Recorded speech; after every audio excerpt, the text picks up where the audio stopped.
on camera. Today is February 15th, 2018, approximately 2 o'clock p.m. in the afternoon. I am Dr. David Taylor, President of the Association for the Study of African American Life and History, the Atlanta branch, as an interviewer. With me today is also Sue Verhoff, Director of the Oral History and Genealogy at the Atlanta History Center. We are here at the Atlanta History Center today to record the oral history of Dr. Hillard W. Pouncy, Sr., who served in the military during World War II. Dr. Hillard Pouncy, history is being recorded by ASALA in partnership with the Atlanta History Center's Veterans History Project and the Library of Congress. Good afternoon, Dr. Pouncy. We're honored to have you with us, and thank you for participating in this most important project. Thank you. We're going to begin, and I need for the record for you to state your full name and date of birth. Your full name and date of birth. My name is Hillard Warren Pouncy, Jr. Okay. And you were born? I was born in Pritchett, Alabama, and the date? February 8, 1922. Okay. Can you tell us a little bit about your background, your early childhood? Yes. My father was a preacher man, and he moved around quite a bit. Now, by the time I got to be 9 years old or so, Social Security wasn't invented. So how did Grandma and Grandpa make it? Well, they went out and got a granddaughter or grandson and let him do all the things that Grandma and Grandpa could no longer do. So I started living with my grandparents when I was about 8, 9 years old. As a matter of fact, I was in the 4th grade. And where were they from? Where were they from? Mm-hmm. The best I can tell you, they were from Barber County. Now, my grandfather was the janitor for a church in Eufaula, Alabama. And as he got a little bit older, he couldn't do the thing the church wanted him to do. So the church members had a meeting, and they pointed out it would be very nice to give my grandfather a pension if they had the money. So they didn't have the money. So they had another meeting. They said, well, the kid does most of the work. Why don't we just give him the job and let his grandpa keep the money? So it seemed to work out pretty good. It kept my grandfather and my grandmother afloat. Okay. And tell us a little bit about your educational background. Did you go to school there? What?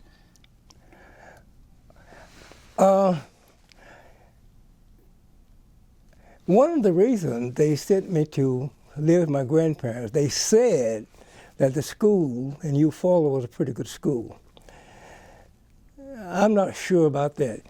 But I started there in the 4th grade, and I stayed in the 4th grade and moved on until we got to the 10th grade, and that was the end of the line. There was no high school there. So after the 10th grade was over, I went to work for one of those beautiful mansions in Eufaula, Alabama. You ever been to Eufaula? You see those big houses? I worked in one of those big houses, and I worked there for 1 year. And then they gave us another grade. They gave us the 11th grade. And I went back, and I stayed another year in that school, and I finished the 11th grade. No more school. So we went to the next county. My mother was very enterprising. And you may remember, or maybe you don't remember, but Roosevelt had an era we call the alphabet era. And there's one called NYA, National Youth Association. somehow they could find money for young people, very young people, and they would go to schools and they would do things like sweep the floor, build the fires, or whatever they had for a little bit of money. So we went to a school in Henry County, and I started working for the NYA. I worked for them 1 month, and I was told we were going to get a check. And I never got a check when I worked. I got money. So we worked a month, and they said the checks are here. I never saw the check. And a day or two later, I said, I didn't see my check. They got your check a few days ago, and they used your check for the things that you did while you were here, for your food and board and room and stuff like that. And Fess, Professor, Fess just cashed those checks. I said, hold it, wait a minute. You mean the Fessa cashed my check with my name on it and I didn't see it? Well, you tell that Fessa, if you do that again, I'm going to have him in jail immediately. People shut up. And finally, the next month, I got my check and I looked at it and my name was on it and it was mine. I endorsed it. I said, now you may take it and pay my bills. Years later, that professor told my father about that. And he said of all the people at his school, I was the only one who objected to them cashing the check without their permission. I was very proud of it. Mm-hmm. Mm-hmm. Wow. And how old were you then? Well, I was 22. I mean, I was born in 22. How old was I? I don't know, about 18, 16, 18. Okay. And this was during the Depression or after the Depression? This was during the Depression. Okay. And man, that was a Depression. Because of the Depression, the only school that I could go to, the only school I went to, was Tuskegee. While I was at school in Henry County, I learned that Tuskegee would give people jobs they could work their way through school. So that summer, I wrote a letter to the director of the School of Agriculture. They said it was a good letter. I didn't type it. But he said the strength of that letter, he said, I'm going to let you come to Tuskegee during the summer before you come to college. And I'm going to give you a job, not as a student, but as a hired person, as a hired man. He said, now, if I give you the job as a student, you will make all of 15 cents an hour. However, if I hire you as a hired person, you make more. You make 25 cents an hour. So I got the job. Now, this director said, I will help you save your money if you want me to. So that didn't bother me. So when I got paid, I would give them my whole paycheck. But before we got there, the professor, the director, also told me, I would let you stay in this house. And it was a house on the order of what I had been living in all the while. It had one big room, about 6 or 7 cots in it. It had one bathroom, no food facilities, no kitchen facilities. You stay there, and it won't cost you anything. Well, that suited me just fine. And then he took me to a restaurant run by the school. And he said, if you wash dishes for these guys, they will give you your food. So sound okay to me. So I washed the dishes, and I didn't have to pay for room, and I didn't have to pay for board. Now, when you're eating at home, whatever you're eating, you don't worry about what it costs. You eat it. But for the first time, I learned that when you eat it, room and board is a big item in your budget. And I had it for free. Wow. So what did you know about Tuskegee before? I heard of a guy called Booker T. Washington. I read a book called Up from Slavery Pretty good book. I read that. And that's what I learned about Tuskegee. But the main thing I learned in that high school in Henry County, that they would give you work. And when I got there, Dr. Otis, the guy who was, I call him guy, he's a professor, he said, make good grades. And for the first time in my life, the grades that I had been making, the good grades that I had been making, I began to appreciate them. By the way, I looked at all of my grades through grammar school, high school, college, graduate school, and they were almost the same, A's and B's. One time I got a couple of D's because I acted up and they kicked me out of school. I'll tell you why. Teachers didn't have these assistants that they have now. So once in a while, a teacher got to go somewhere. Everybody have to go once in a while. So she went out of the room and she gave this class to a very ugly girl. That girl was ugly as homemade sin. And she accused me of talking. Write your name down, you've been talking. So when the teacher came back, said, he's been talking. And I disagreed with her. She's in one side of the room and I'm in another side of the room. She got me for talking. So we're going to spank you. And they had a strap and they're getting ready to spank me. Oh, no. Can't spank me. I didn't talk. So we had a discussion about that. And just as we were having the discussion, the professor, the principal came by. Real stern guy with his belt. What's wrong? She won't take the spank. He won't take the spanking. Well, I'll give it to him. I said, no. Don't be spanking me. I didn't do anything. And it got bigger and bigger, and I got expelled from school. So I went home, and I told my grandfather that I was expelled from school. And this poor man went to the principal's school house, trying to find out what happened. Principal, he doesn't have a problem. He can come back to school anytime he wants to, as long as we spank him. So my grandfather said, well, go back to school tomorrow and get your spanking. And they spanked me. I have never quite forgiven them for it. So let's unravel this story just a little bit because I think it has important constructs for your character building as I see it. Now this was a segregated school. This was a segregated school. It was a public school, but it was a segregated school, yes.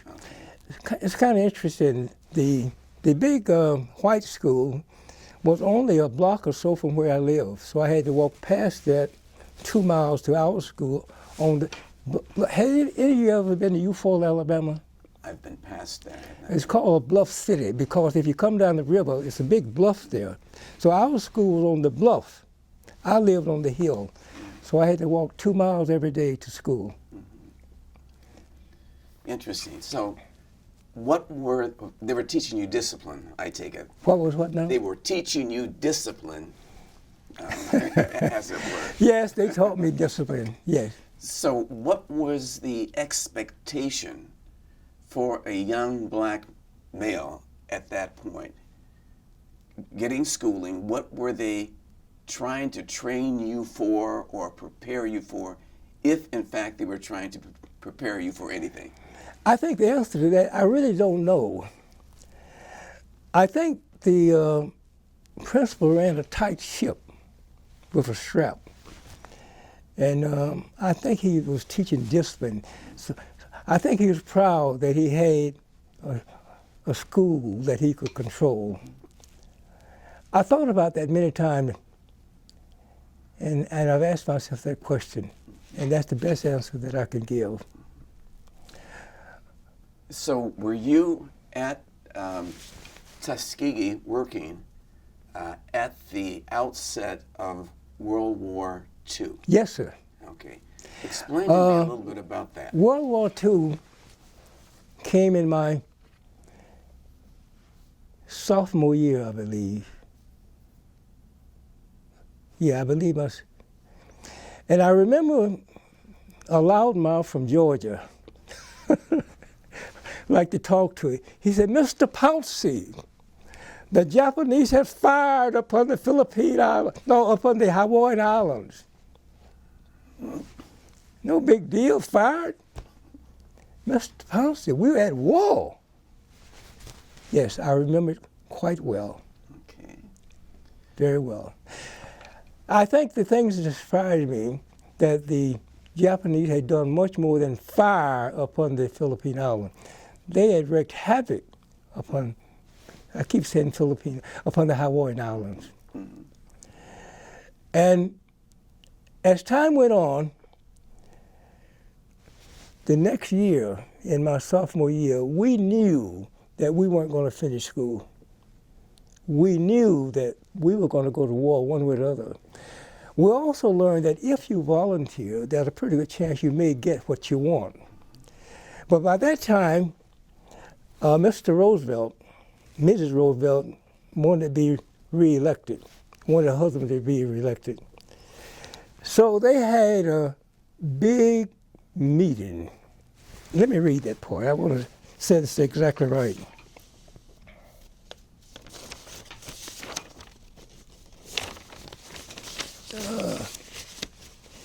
The attendees at this meeting was President Roosevelt, 3 officials from the War Department, Walter White, NAACP, Arnold Hill, Urban League, J. Philip Randolph, sleeping car reporter. They were there. A key demand presented at this meeting was immediate designation of centers where Negroes, we were Negroes in those days, now we're just plain black, could work in all branches of the Air Corps. My mother never quite pronounced that word right. She always called it Air Corps, including pilots, navigators, bombardiers, gunners, and radio people and mechanics. So the War Department announced that they were going to build an aviation unit near Tuskegee, Alabama. And this unit was going to make some people, and they were going to call it the 99th Pursuit Squadron. Mm-hmm. And that's where they got that started.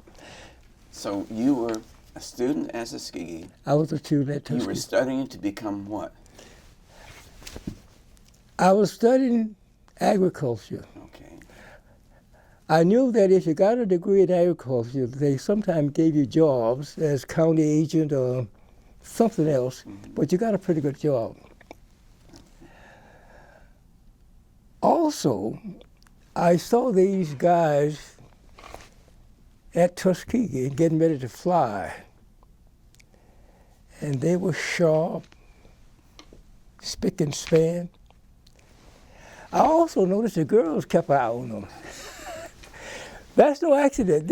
These girls knew a whole lot about the Tuskegee Airmen. It was rumored that if the War Department ever lost their paperwork, their record, all they had to do was go to Tuskegee and ask the girls all about them. It was a rumor, of course, but I almost believed it. Yes, so I noticed that. Then you said you had witnessed these young men who were inducted into this new corps on Tuskegee, marching to and fro their classes, what have you, and you were kind of in awe of what I was fascinated by it. So you hustled on down to where to sign up? Well, let's back up just a little bit. The Air Force, Air Corps, always got the best of the crop. In order to go to pilot school, at one time you had to have a college degree with certain courses in math and stuff like that. Later on, they kind of dropped it down if you would have 2 years of college. And later on, when the war really got tough, they went down further if you could pass a certain examination, but you still had to have a wonderful physical to pass that. So I noticed all that, and I decided to volunteer for the Air Corps. Okay. And I took the exam. I passed it. And they sent us to Mississippi, to Keesler Field. And I think there was no state that anybody from Mississippi? No. There was no place that we hated worse than Mississippi. And we went to Keesler Field, and we stayed there about a week or so, and they brought us back to Tuskegee to take what they call pre-cadet training. They call it, well, they had a name for it. And while we were there, some ignorant sergeant, I shouldn't say things like that, but he wanted us to sing. Somehow he thought people who looked like me could sing, and he would tell us to sing. And I'm assuming this was a white officer.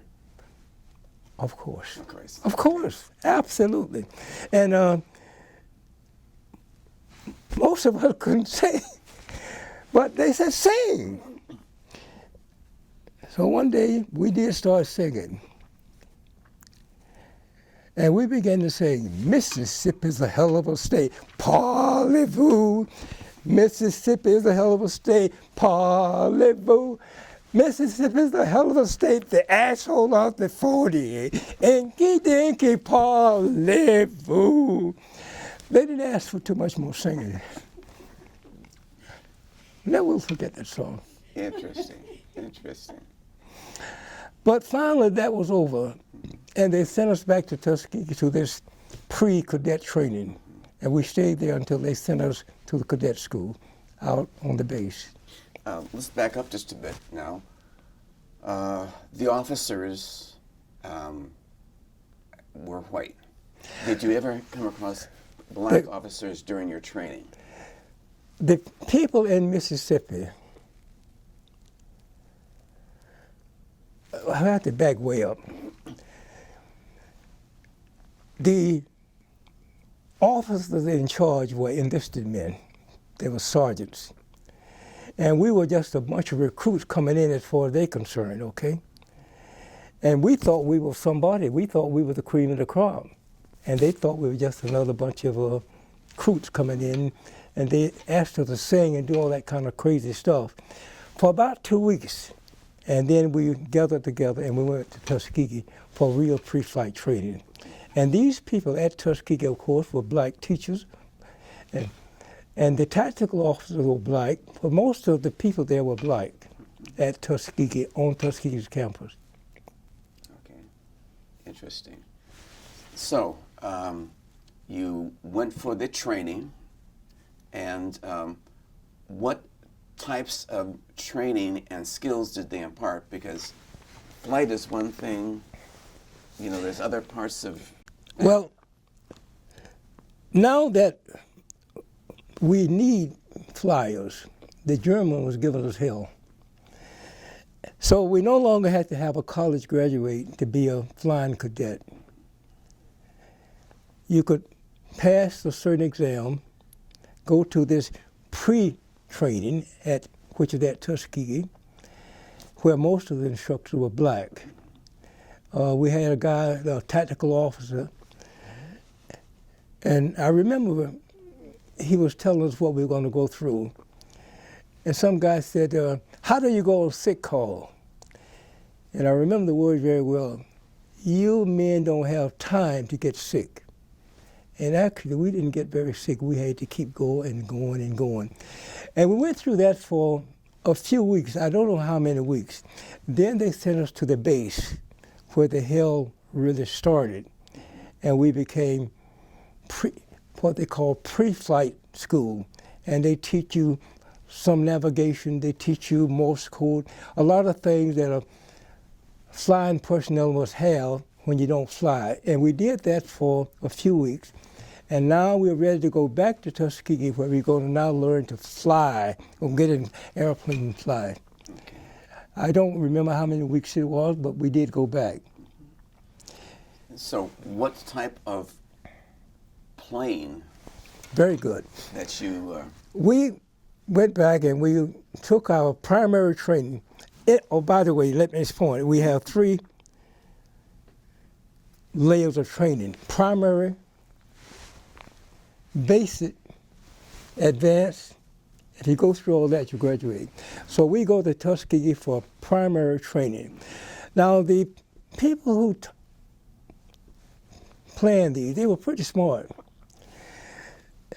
When you go to primary training, you have very few officers, very few military people. You try to get someone who looks like you, who feels like you. So most of the trainers, the teachers, at primary were black. A guy named Sherman Rose was one of them. He just passed away not too long ago. But most of the instructors in primary were black.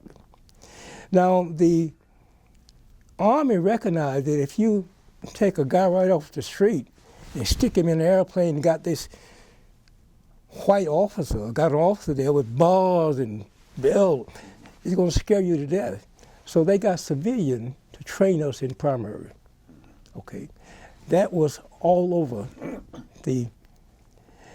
and if you were lucky enough, and you needed a lot of luck, about half of us would get out of primary and go to basic training. Okay. So after primary, I went to basic training. Now here, most of the officers, the instructors, are white. And at Tuskegee, out on that base, there was a building, and we never went in it. And I wondered what that building was for. Later on, I found out that was where the white officers stayed. All the rest of the place was black. I passed basic training, then I went to advanced training, and that would be the last step. I didn't finish the advanced training. I got about a week away, and they washed me out, and I went to bombardier school. And bombardier school was in Texas. All of the instructors in Texas were white. Most of us finished bombardier school, and we were assigned to the 477 Bombardment Group, and eventually we were going to go to the Pacific and fly a mission on to Japan from the Pacific. We never quite made it, and that's another story there. So explain to me what they washed you out was about. What did you fail to do in their eyes, or what was the, because they could make up an excuse. That's a good question. They never told me. They said your progress is unsatisfactory. I think that's the word they used. But to say you couldn't land, or you couldn't navigate, or you couldn't take off, or you forgot this or you forgot that. They never had a meeting to tell me what I was doing wrong. So they asked that question. I never got that. I was told by those who were there, who had been there, if you make a lot of noise, you would probably get less favorable treatment. So be cooperative, and you may go to bombardier school. And they ended up sending me to bombardier school. I graduated from bombardier school. So what year was this approximately? Why can't I remember the years? Was it towards the end of the war? Huh? Towards the end of the war, the middle of the war? What was your sense? I guess I got out of bombardier school toward the end of the European War. Okay. Because we were going to fly against the Japanese. Okay. I think the European War was about over. As a matter of fact, I remember that General, well, he wasn't a general then, he was a colonel then. Colonel Davis, Benjamin Davis, came in and he became our commander when we didn't do right. Oh boy, I don't like to think about that. So, going back to your earlier days where you were very concerned about what you were going to be paid and when the money was going to come, did they pay you well at all during training, or were they paying black recruits less than white recruits? And what No. was The pay scale was the same. okay. Now, if you were a private, any color, you got the same pay. But sometimes you didn't get promoted to the next one as fast enough. I think that's where you probably saw a difference in pay scale. So you seem to be a very disciplined person.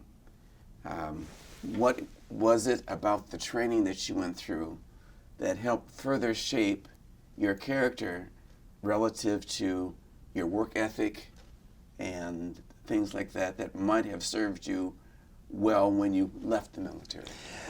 I think the Air Corps performance, the standard was perfection. If you had to go fly the plane at 1,000 feet or 5,000 feet, they expect you to keep that plane very, very close to 1,000 or 5,000 feet. Not up or down. It was pointed out that flying requires perfection. So I think, although I didn't become a pilot, I learned the value of perfection, and you must try to be good at what you were doing. Great. Well, I've not met a bombardier before, so you need to tell me a little bit about what that entailed and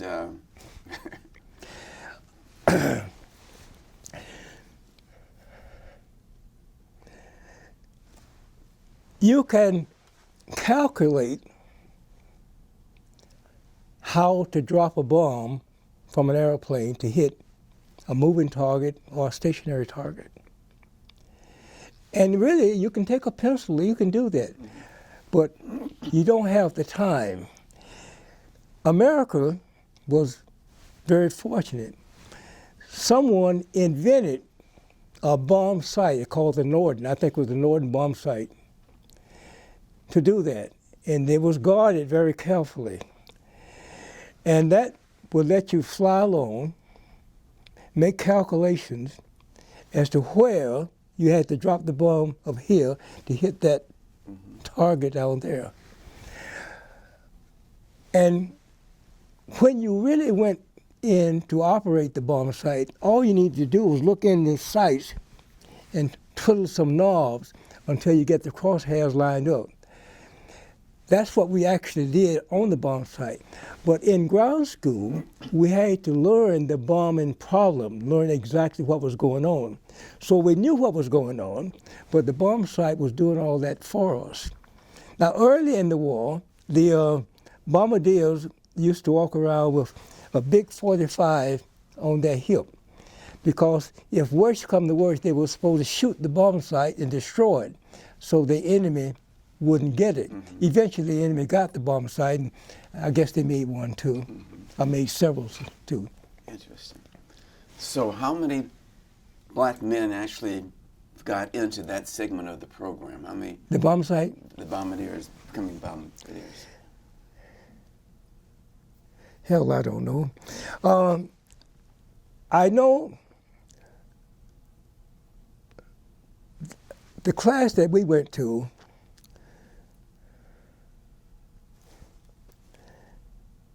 there must have been 20 or more. Now, at the Bombardier School, there were white cadets too. And this is funny. There were 3 barracks. Somehow someone was getting around the integration. There was one barrack that had all black guys. There was another barrack that had all white guys. And another one. I think they were white guys, black guys. Our barracks were completely separate, but they were side by side, okay? But when we came out and became flights, there was an all-white flight, nothing but white guys. Then there was an all-black flight, nothing but black guys. Then there was a mixed flight. Now, that mixed flight, they did everything right. They fell out on time. They spruced up. And that black flight,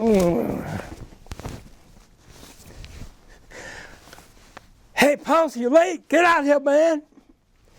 And the white flight, wouldn't embarrass themselves, or would embarrass themselves. The black flight couldn't care. But that mixed flight, they did everything exactly right, okay? And they may have went to some classes together. I'm not really sure. Interesting. I do remember that in this black class I was in, the instructor was a white instructor. He was a college professor. He was good at what he did. And he was teaching one day, and I was listening to him as he taught. So instead of looking at what he's writing on the board, I looked up in the sky and I could see this.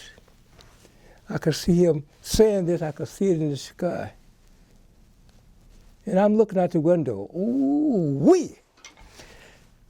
Mr. Pouncy, stand up. Tell me what I said. So I told him exactly what he said. He looked at me.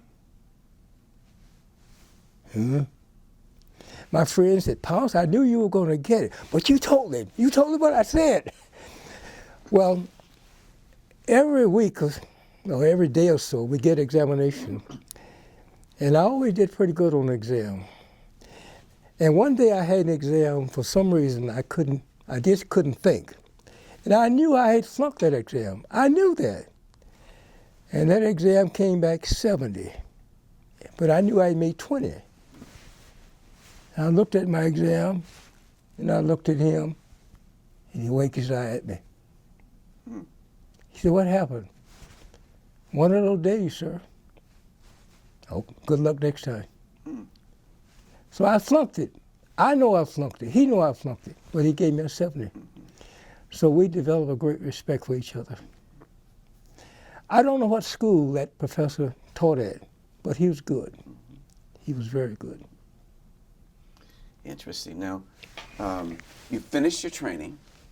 The bombardier training. Yes. And so then, what was your first assignment? We went back to this group, or this organization that's being formed, that was going to fly B-25s. We were going to be a twin-engine group. Up until that time, we had single-engine fighter guys, and they were doing okay. They had a good reputation. So now they brought these bomber guys over, and that's where the mess started. The mess? We would come to this bomber group, and we are now officers, second lieutenants, officers. And in the military, they had officers' clubs where officers could go and get a drink or whatever they wanted to. The guy who was running that show had two clubs, one for black officers and one for white officers, but he didn't call it that. He called it one for officers in training and one for the personnel, permanent personnel. Well, it turned out the permanent personnel who were teachers were white. The training personnel, or student personnel, were black. And most of us didn't like that. Officer was an officer. And this man tried to have two officers' clubs. And that's where he ran into trouble. And things went downhill. So and we didn't. Where was this? Where was this? It was almost everywhere. I think the biggest trouble was in Indiana. Mm-hmm. There's a book called The Indiana Mutiny. Mm-hmm.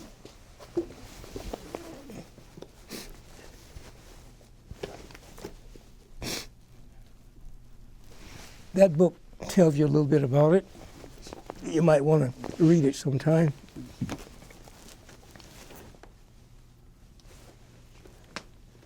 So they can see. That's the one that's okay. They can see it. The camera can see it. Okay, go ahead. Okay. And the things got worse and worse and worse. And they began to move us about. It was something I really don't like to think about. I don't like to recall it. But it happened.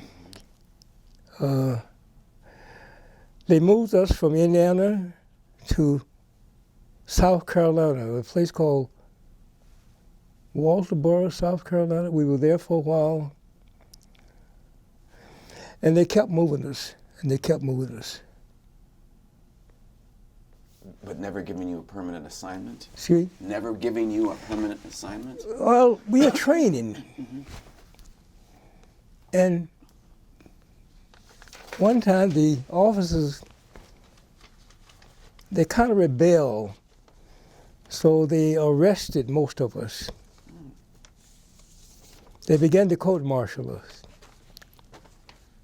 What was the pretext? What was the excuse? Well, somehow, now remember now, they got some of the smartest guys, some of the smartest black folks in the whole world in that organization.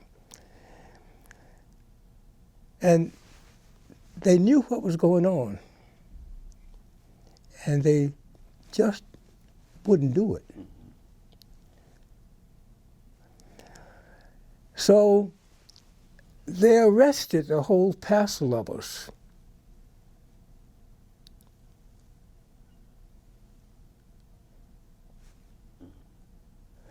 And I don't recall these things because it was very painful. But they decided to court-martial some of us. You might have I think there's a book called The Mutiny at Indiana. You may want to read that. They have quite an account of it, quite a long account. Now here you have these intelligent people,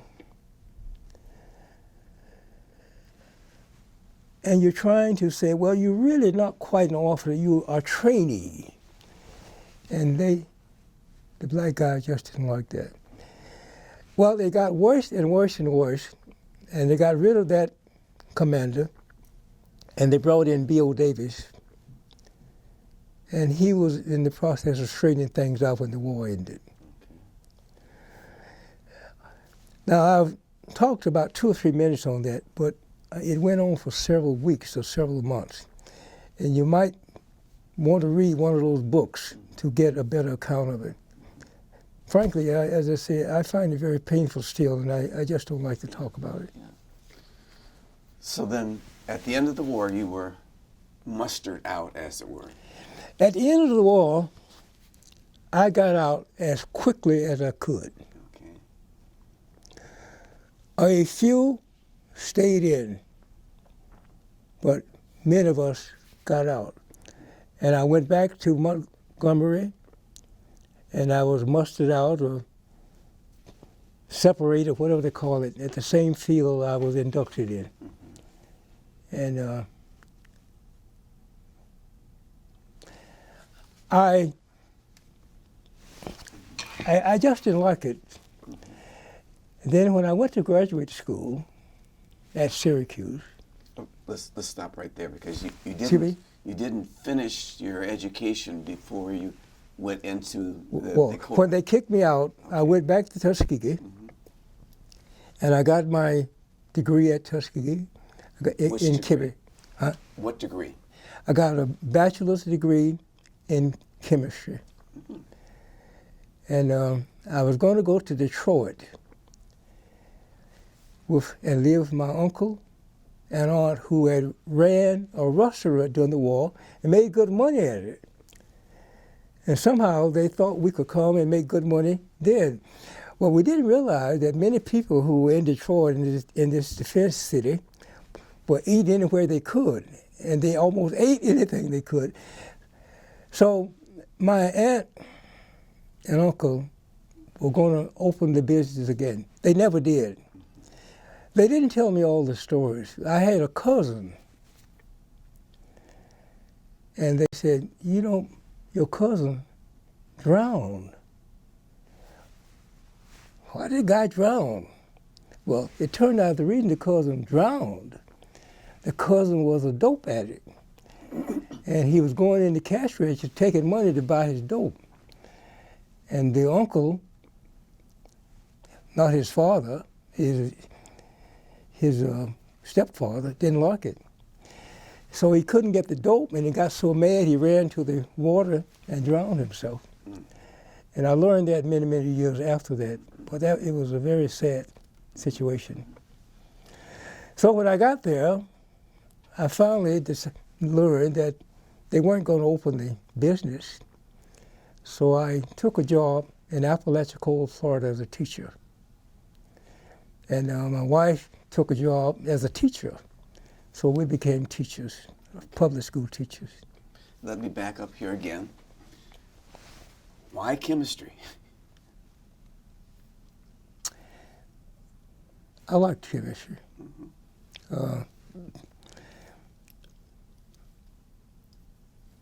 The teacher in that little town in Eufaula, Alabama, was a chemist. And he went out and bought chemicals, a little bottle of this and a little bottle of that. And chemistry was very fascinating. So when I came back to Tuskegee, I was going to be a chemist. And I got a degree in chemist. And I learned that you really don't have a professional degree in chemistry until you get a PhD. So I went to this school in Florida, and I taught for a year. I'll go back to Tuskegee, get a master's degree, get some education course, and I'm going to be a public school teacher the rest of my life. And I went back. And just before I left, the superintendent of that school system said, Hillard, now when you go back, you get some supervising courses. I think you have potential at being a principal. So get those supervisory courses and get all those education courses. You may have a career as a public school teacher. I did. And when I started looking for a job, the principal should come up. We need a science teacher. Look at me, sir. And go to the registrar's office, see my grades right now if you want to. They would go. They saw all these supervisory courses. No, we don't think we want this. And no one gave me a job as a chemistry teacher, I think, because I had all the supervisory course. I could become a principal in almost 2 or 3 years. So they didn't give me a job, and Tuskegee was kind enough to give me a job for 2 years as a teacher of chemistry at Tuskegee. Now, Tuskegee is very nice. They said, we'll give you a job as a teacher, as an instructor, but you'll never get tenure. You're not going to get tenure at Tuskegee until you get your doctorates. And I couldn't get a job in the public school system. So after 2 years, I left Tuskegee and I went to Syracuse, where I worked 4 years to get my doctorate degree, and I went into industry. Interesting. So realistically, how many black chemists, teachers, public school system, had you known, or it doesn't seem like it is a field that whites would want that kind of competition? There were very few. There's still a very few. Okay, that's still a very few. Interesting. Which I think one of the reasons I wanted to be a science teacher, I wanted to promote more science, but I didn't get the job. No public school would hire me. Florida had a very good salary system. I wanted to work there. I didn't get the job. And I had to go back to, I had to go get a doctorate degree to really get a job in chemistry. And I got a job with this company, Union Carbide, that was the name of it. And I worked for them for 30 years. What were the challenges of a young black male at Syracuse University in chemistry? And I don't think there are too many more there with you. What kind of experiences did you have? I mean, with the white instructors and... Well, I think the teacher, his name was Dr. Bombardment. He's from Kentucky. I think he felt an obligation to himself, not to me, to try to help in some manner. Mm-hmm. Now, it was a little different situation than I'd ever heard of. As a chemist, or as a prospective chemist at Syracuse, they had some exams. You hear qualified exam, all this kind of exam. You've been to PhD school, you know all this stuff you got to do. Well, at chemistry, they had what they call the depth exam and the breadth exam. The breadth exam you had to pass. They would give you an exam in organic chemistry. You get an exam in inorganic chemistry. You get an exam in analytical chemistry and physical chemistry. You had to pass exam in all those 4 areas. And you had to do it quickly. It had to be done in your first year. If you didn't pass those exams, you didn't continue in your school. They wouldn't bother with you. They said they would suggest you get a master's degree or go some other place, okay? So the first time I took them, I flunked them all. I found out that the things I had studied, I knew. But at Syracuse, they was probably studied the whole book. At Tuskegee, we would probably do 1/3 of the book. So I could only do 1/3 of the exam. So I was told that you have one more chance. Then I had to go back and restudy the whole book and be ready for the exam again. So when I went back on the second go-round, I passed them all. And I felt pretty good about it. So that was the breadth. That was. What about the depth? That's the depth. That's the breadth exam. And actually, that is the exam, because if you don't get by that, you don't go any further.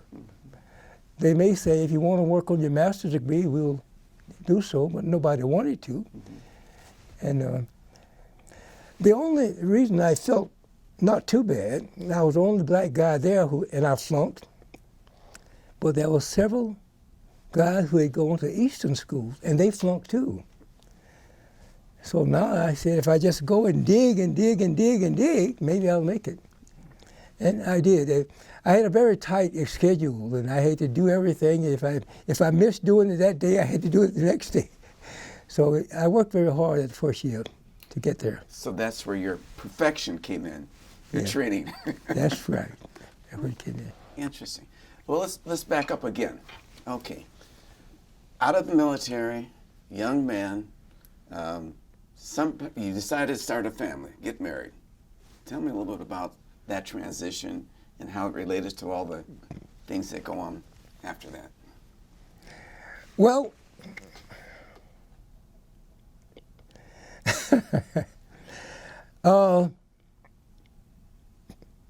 the chemistry department at Tuskegee somehow had a reputation of being tough. So I was taking a course, organic chemistry I was taking, and there were 2 or 3 little girls in there. One girl was, I really liked that lady. And this professor asked me to go to the board to explain something in organic chemistry. And I did a pretty good job, I thought. And that little girl thought I did a good job too. And later on she said, that day she decided she was going to marry that boy. Mm-hmm. So I didn't decide it, but I did get married to her. She finished the chemistry course. She passed. She stopped being a food major, and she became a teacher. She taught elementary school. That's a pretty good deal because elementary teachers can almost get a job in any city. Sooner or later, someone's going to want a primary teacher, an elementary teacher. So she became a teacher. Later on, she became a teacher of special education. You know what special education is? Yeah, it ain't special. She taught special education. She loved it. Now, she also said that you have these people, more or less we call them normal people, see? They're here. Then you have these guys who are real sharp. They're smarter than anybody. They down this line. Then these who are not so smart, they're down that line. And the further you go this way, the smarter you get. And the further you go this way, the less smart. But she said the line don't go straight out. She said they curve. And sooner or later, they meet. And when they meet, you can't tell the difference between the high one and the low one. So she had to prove that. As a teacher, she had to make her own exam. And she would try them out on normal kids, and she never got the results she wanted. She tried them out on me. She got the exact result every time. That's amazing. So the two of you married, have children? One son. One son, okay. Our son went to primary school while I was going to grad school. And I think he started in primary school about the second or third grade. Now, at this point, my wife is a pretty smart girl. She said, I got a husband who was trying to adjust to this white culture, white school. I got a son who was trying to adjust to it. And someone wanted her to be a teacher. She said, no way. She said, if all of you guys and me try to make adjustment, the family is going to fall apart. So she took care of the family. And after a couple of years, she thought the family was under control. She got a job with General Electric, making electronic materials for the military. So she worked for General Electric for about 2 or 3 years, I guess. Interesting. In Syracuse. And then when she got out, she went back to teaching. I'm sitting here musing over this story because my mother was born in Alabama, migrated to Minnesota, and her dad wanted to send her to Tuskegee to get her education. But the Depression hit, and he had the ticket, the railway ticket for her, but they couldn't afford to support her when she was there. And years later, she went into this little box and pulled out this ticket and told me the story about this ticket to Tuskegee that she could never use. I thought that was very interesting, very interesting. So, you probably would never have imagined that the Tuskegee Airmen, as we now call those who matriculated and went through this, would become so famous with respect to their service to the country. How did that make you feel that you were part of that cohort of trainees that added to the war effort in retrospect? Now that I look back at it, I'm glad it happened.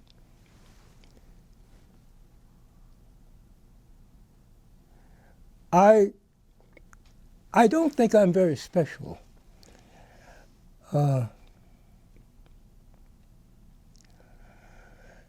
the Tuskegee Airmen I knew, most of us didn't think we were very special. There were a couple who may have thought they were special, but the guys I know didn't think that.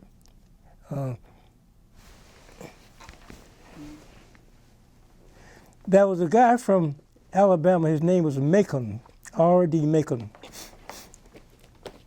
He wanted to make it, and I wanted to make it because we were from Alabama. I don't have a book. But he did make it. He became a fighter pilot. He's a much better pilot than I was. And he went to war. He got shot down.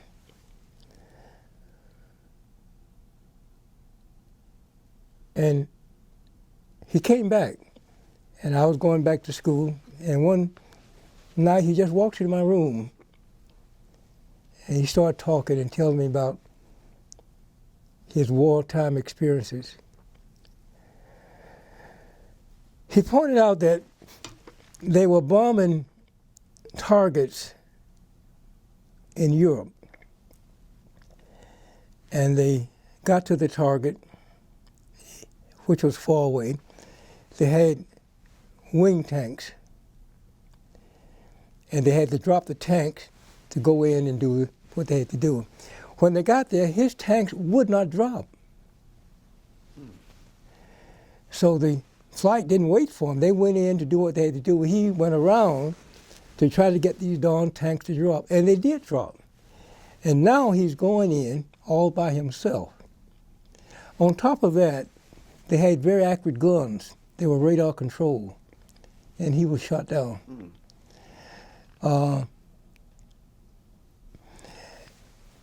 He walked away from the flight. He had a neck injury, and I don't know if he hurt his neck in the wreck or if he was actually shot in the neck. And he came back and he was telling me about it, but he didn't fly anymore.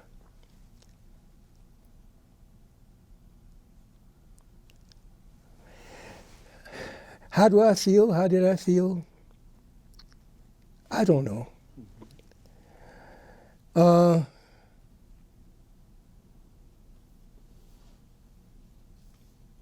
How did I feel when I got a PhD degree?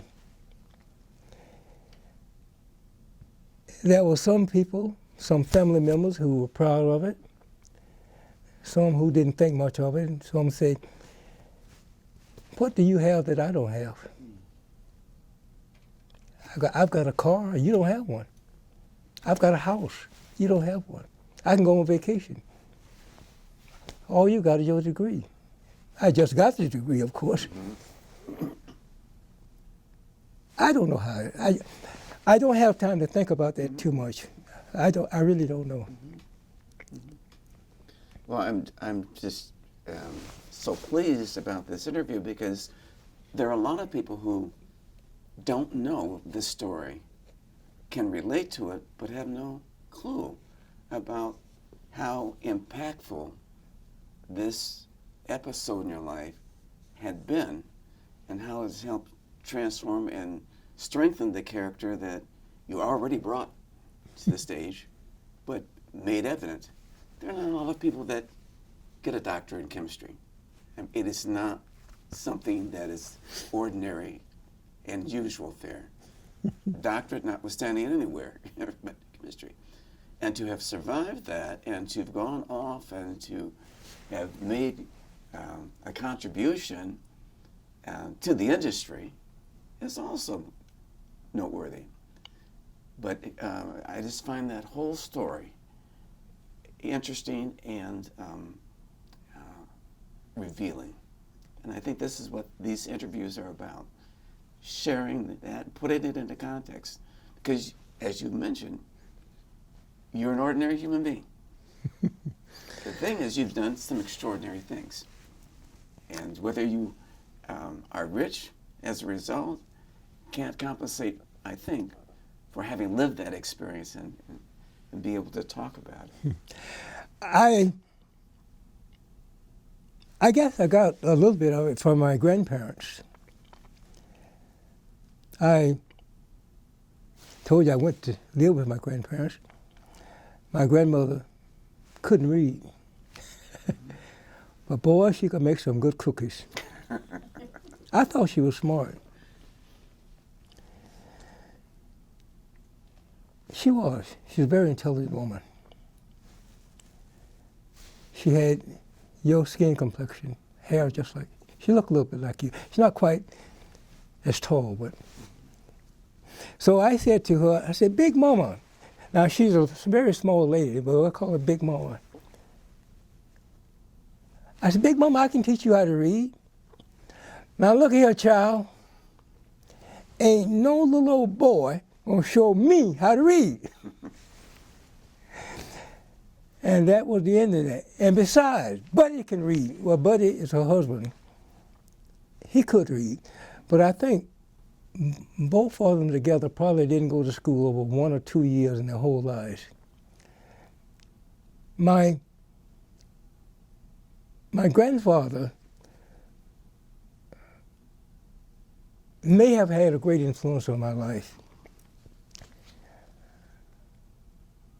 He used to talk about a little bit about his life. I believe that his mother and father were a slave family.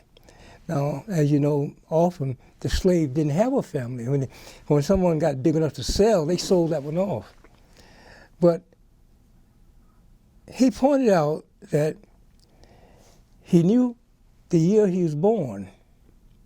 He was not born a slave, my grandfather. And I said, how did you know that?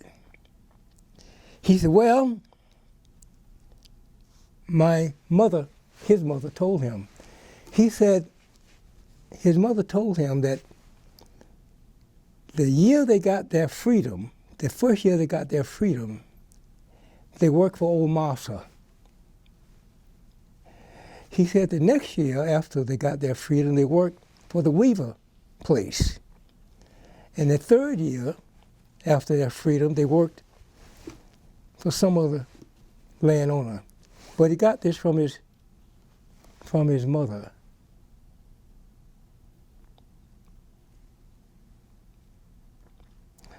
So I asked him, what did all this mean? He said he learned later on that they got their freedom in 1865. 1866 for old Massa, 1867 for the Weaver place, and 1868, that's the year he was born. I said, well, what month were you born in? He wasn't sure. He thought it was either October or November. I said, how'd you figure that? He said, I know it was tater digging time. That's when he was born. His mother told him. Tater? Tater digging time. Sweet potato digging time. Okay. Sweet potatoes are gathered usually in the fall of the year. And they call it tater digging time. And that's the month he was born in. Mm-hmm. He had great respect for education. But it was a funny kind of respect. He thought you should hit the books after you fed the pigs, weeded the garden, and picked the cotton. Then you can go read the book. And actually, I did a lot of that. I studied after I did a little work for my grandparents. Also, you probably hear about this great this great hate relationship between black boys, big black boys, and white policemen. I think it's a kind of inborn thing because when they gave my father that job, and he got the job, he got the money and I got the job, early in winter, I have to go down to the church. I have to be there at 4 o'clock to make sure the church is warm when the people show up. And I would go and this policeman would show up one morning with a gun in one hand, flashlight in the other, and want to know what I'm doing out.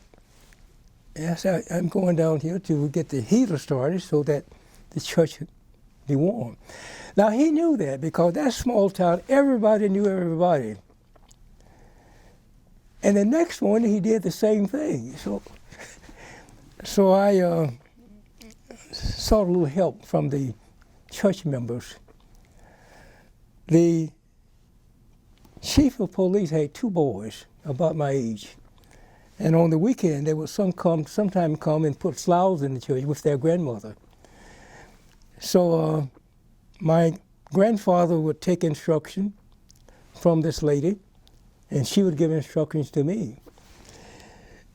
So when I told these people, my friends, about this police scaring the daylights out of me,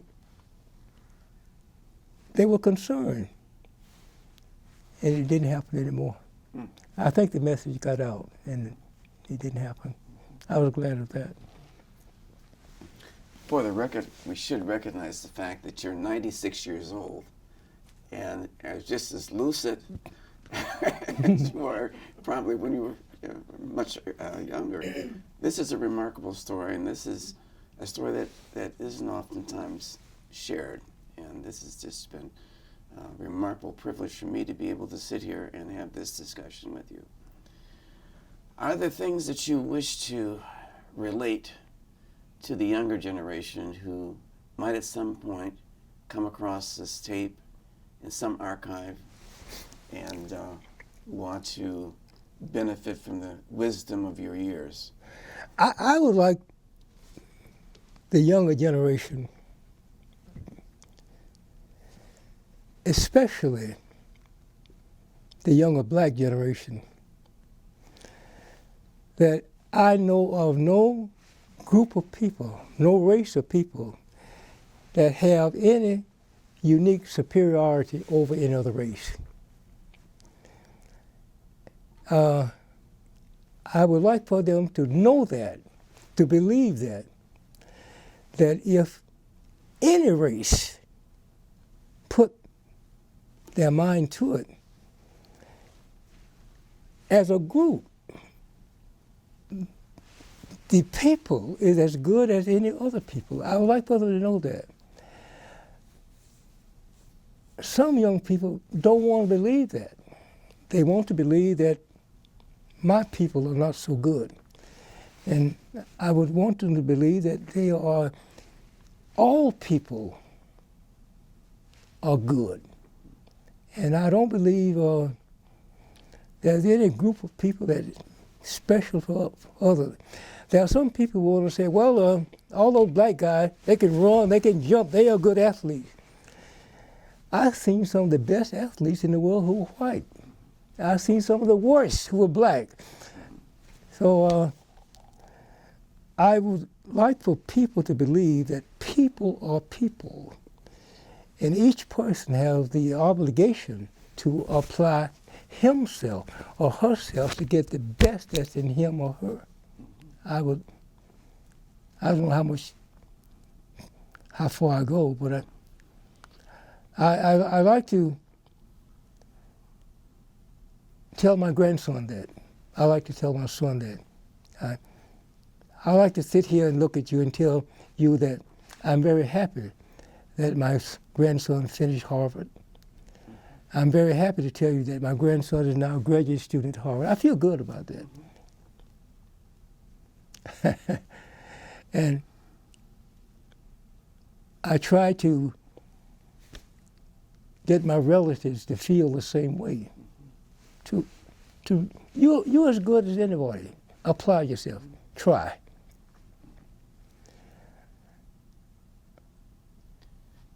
Part of what we're trying to do with this program is to impart the importance of training and education for upward mobility.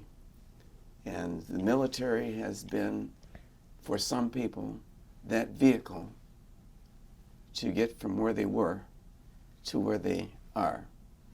And a common thread I'm finding through all these interviews, has been discipline, purpose, and focus. That's great. Discipline, purpose, focus. And I think that's it. And how do anyone get people to develop discipline, purpose, and focus? What can I do? Or what can you do to instill that in people that you're interested in? I don't know. I like to feel that if they see you are successful, well, maybe I can be successful too. I like to hope that. And that's why I wanted to be a teacher at one time. I didn't become a teacher.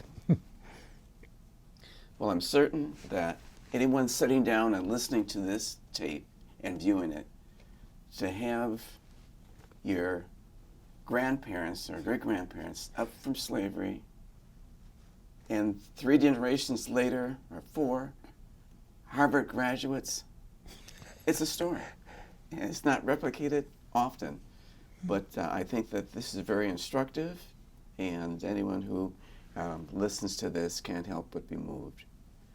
With that, I'm inclined to bring the interview to a close, but want to offer you a chance for a final statement. As they say, put it in a nutshell.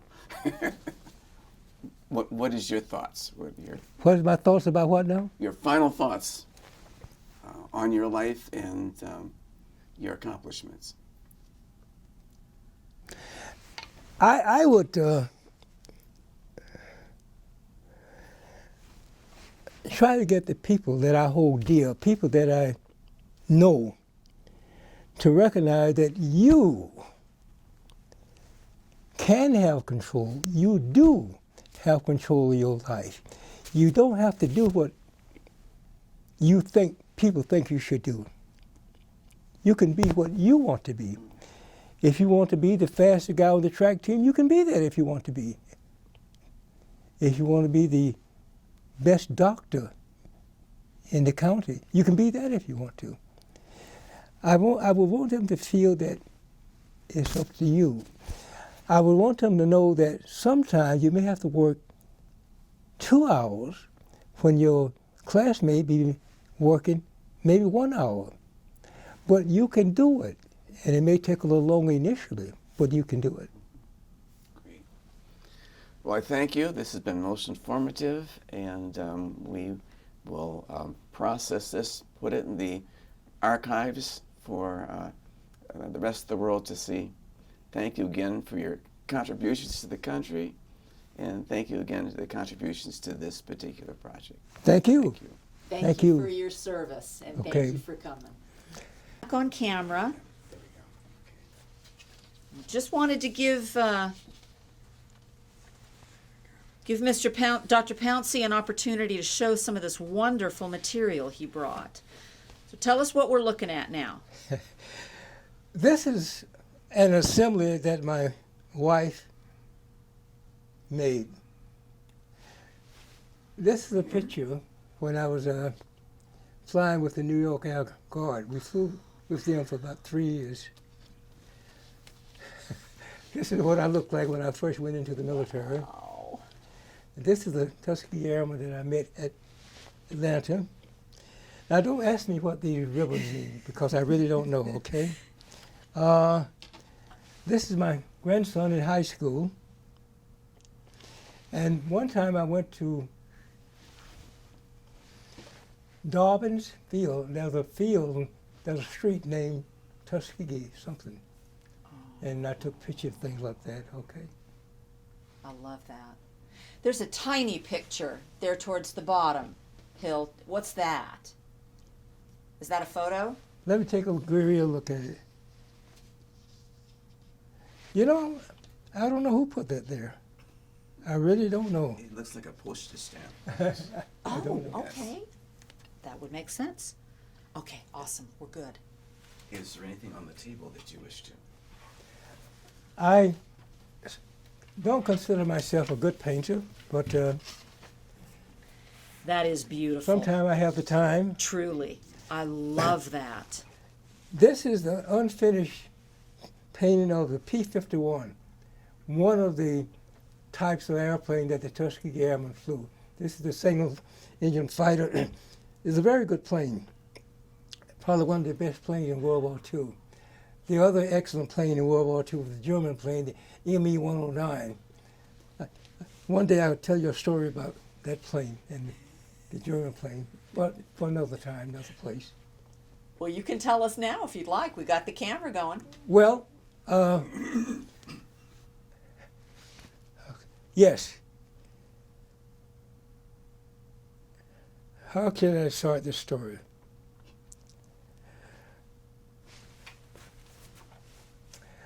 There was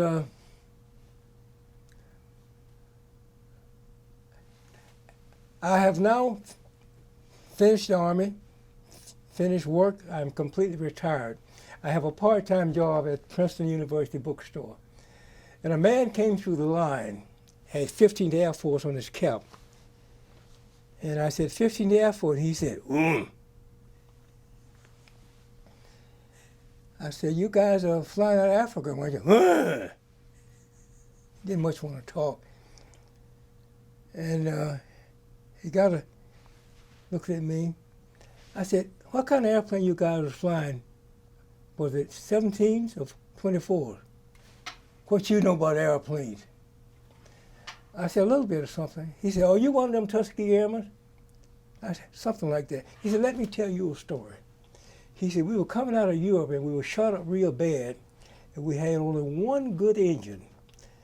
And the pilot told us to watch the horizon because there's nothing we can do about it, but at least we know when we were going to get shot.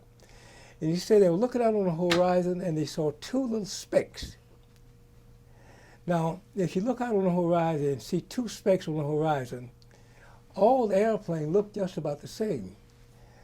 He said, well, I see these 109s. This is a German plane, excellent plane, coming to get us. So these planes got closer and closer. And over the interphone, someone said, them ain't 109s, them P-51. And they were so happy.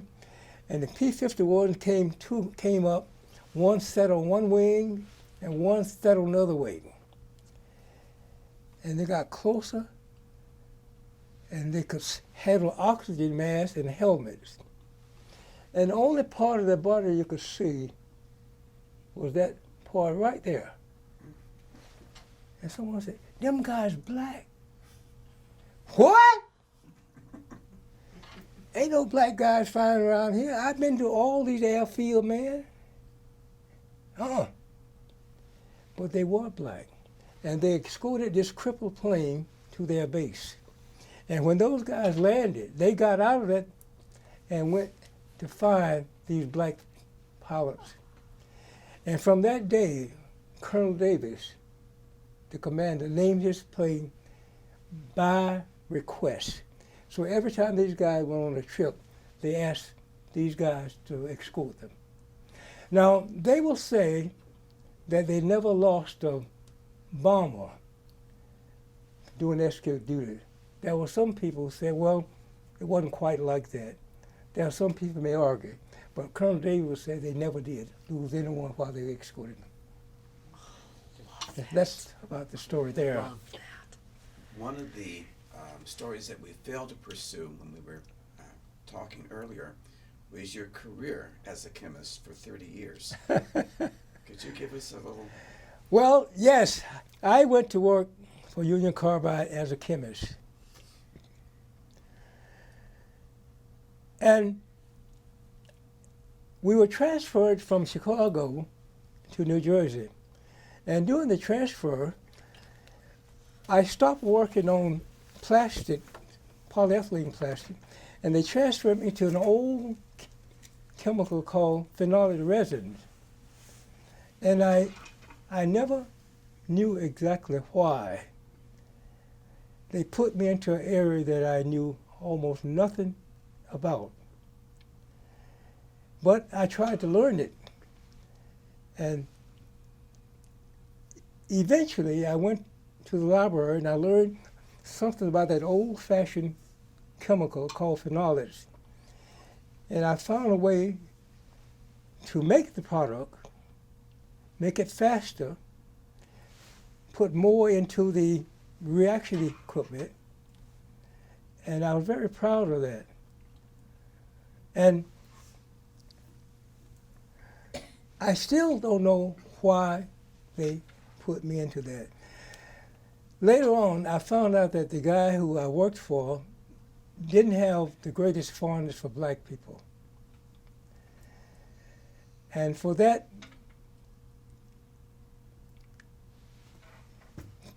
discovery, or for that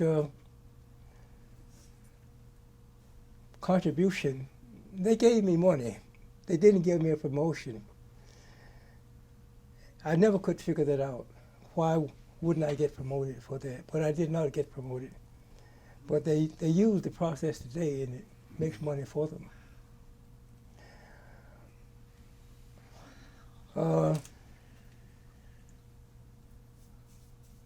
It gave me a good job. I kept the mortgage up to date.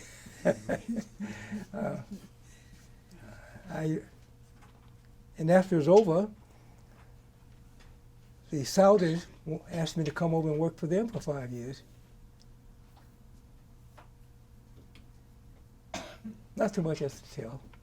Thank you. Awesome. Amazing. Okay, I think we're good. Thank you again. Thank you.